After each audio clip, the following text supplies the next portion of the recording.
challenge for Indian democracy. Okay. The plurality.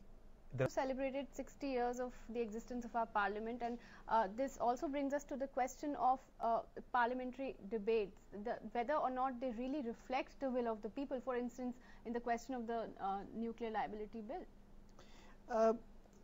Stepping back, if you look at 60 years of parliament, right, the challenges that our parliament have faced. Okay, Varghese, I'll let you answer that one. Well, I mean, I don't think it is a very unhealthy or unwelcome thing. So CAG is a constitutional body. It has come out with some findings. The Prime Minister is contesting it on his own ground. So it is a focus now to societies in transition, Professor Rajkumar. In the last 1 year or so, the so-called Arab Spring has dominated all the headlines. How do you assess this phenomenon? I think it reinforces the fact that far too long, if you have people who are not able to fulfill their aspirations, clearly they are not going to be happy about it.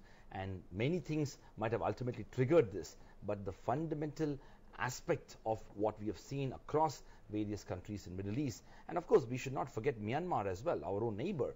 I mean, the fact that people are ready to recognize that the particular form of authoritarian regime towards the peaceful elections that does not. In the parliamentary democracy, while many of our South Asian neighbors, they have seen military coups and violent convulsions. Absolutely. I don't think there is, I mean, we should recognize, we should celebrate that, right. And that's our good time for introspection also. But Varghese, do you think in the context of the Arab Spring, the ferment there, it actually represented popular hunger for democracy?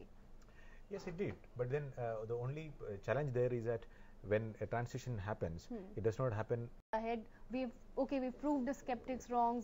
We have come a long way, but there is work that needs to be done. Well, I think the lesson that I would draw from what happens in Arab Spring or the global international trends would be that we will have to come into terms with and reconcile with the fact that there should not necessarily be one single narrative of what a democracy should be. Okay. We will celebration, but also a time for serious introspection. We must not divert attention from the serious work that needs to be done. On that note, it's time for us to wrap up this discussion here. I'd like to thank all my guests, Chakshu Roy, Varghese George and Professor Rajkumar for coming to our studios. It was a pleasure having you all here.